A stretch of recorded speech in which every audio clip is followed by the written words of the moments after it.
Subroutines engaged. AI activated. This unit is online. Welcome to Ninethy Gaming.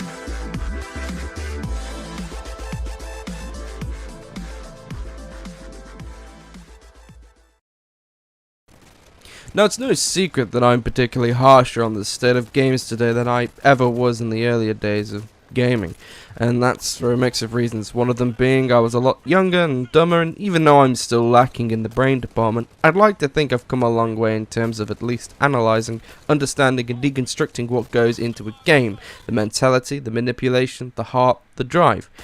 I want to establish that yes, I understand I only got to experience the beta, and while some sources claim it's a much older 4-month-old build, I'll still be basing this review off the beta itself.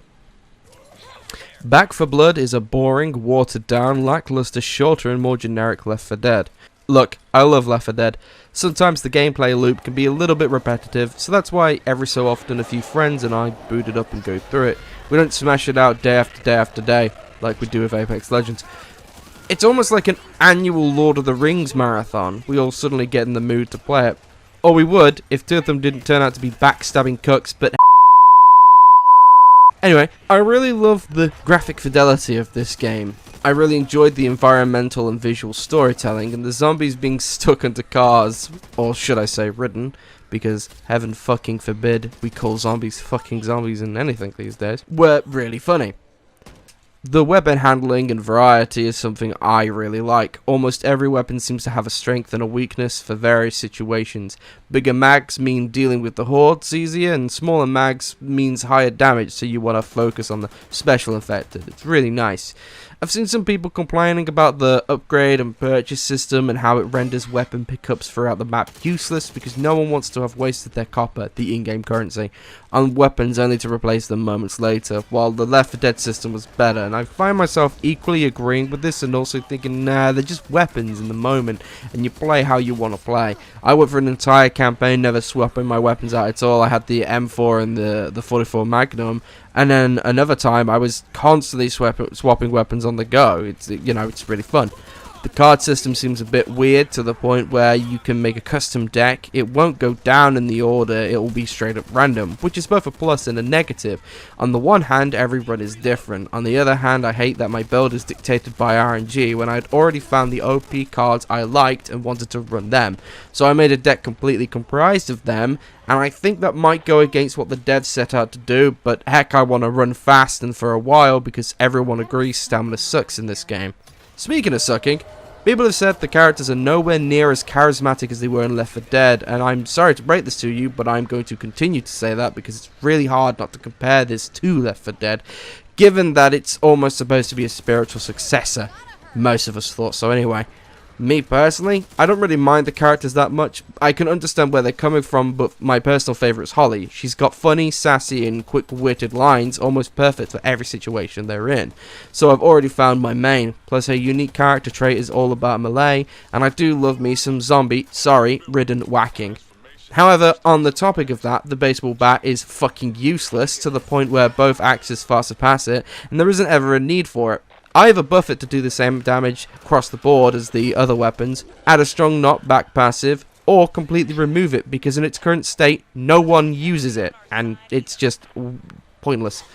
Also, where's all the gore gone? Like, you hit a zombie with an axe, you'd expect chop them in half. None of that's here. However, it was in Left 4 Dead. I also feel like they've tried to make up for this by going over the top and overboard with the blood effects on the characters and guns. I really hate it. I can shoot a ridden that's down the street and suddenly my magnum, clothes and face are all splashed with red. That's not how blood works. Excuse me? Now to the real negatives. Everything else has been like positives or nitpicky. This is where I really delve into the problems the game have. While I've had fun with this game, there's been times where it bugs out quite bad. Like either an insane amount of zombies flood onto my screen and I can't move, I can't play the game, or there's 0 zombies in the finale. Also, the final act of this beta is awful, by the way. Like a small little circle area where you're supposed to fight off waves and waves of Britain as you fire a howitzer to blow up a tunnel, then quickly escape in a Humvee sounds really cool.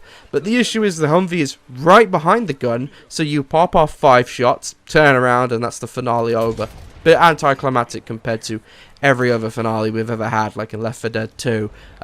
You've got to fuel up the car while fighting zombies. You've got to go up the mall and stuff. And in Left 4 Dead 1, you've got to fire off zombies while the helicopter comes down. Yeah, it just wasn't cool. It was just a bit like, okay, that's that done then. The special infected also looked really bland, really generic, and almost remind me of the Swarm from Gears 4 and 5, and they also looked fucking generic. There's just very little creativity in them. I just looked and I was like, well, that's a boring design. I mentioned earlier how I loved the environmental storytelling, which I did, but a lot of the level designs were again boring, bland, and generic. Just random woods that didn't have any unique characteristics to it. No uniquely clothed ridden, nothing. Like how in the swamps in Left 4 Dead 2, there's like the plane you have to alert, there's like the swamp zombies, there's even a parachute, like I guess a pilot whose parachute got stuck in the trees and they've nibbled at his legs. Like, where is all of that? That was really cool to see. I don't really have much to speak on the PvP because I streamed it and I fucking hated it. It's horrendous. There's no PvP campaign, which has always been a staple.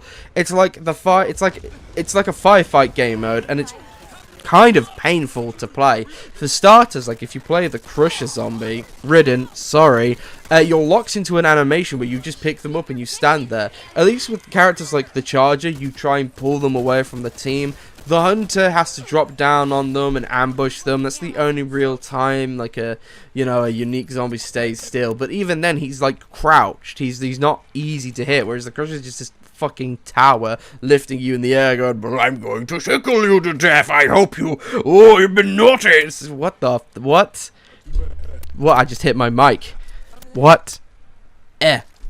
Left 4 Dead had charm, heart and soul, every chapter offering something different and crazy, like the clowns in the Dark Carnival, which is one of my favourite genres, by the way. Dark Carnivals are fucking cool. This just seems like a very watered down zombie, ridden run and gun. I don't hate the game, but it's far from what I thought it would be, and it's a little bit disappointing. Hopefully the final release is miles better, but I don't have hopes for it. Everyone's saying it's going to be a microtransactions fuckfest, so that's a problem.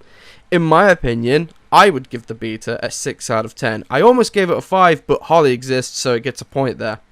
Anyways, thank you for watching, and I hope you have a good day. Let me know in the comment section what your experience of the game was. Are you excited for the full release, or much like me, did the beta make you go, yeah, it exists. My name's Untitled, and I'll see you in the next video.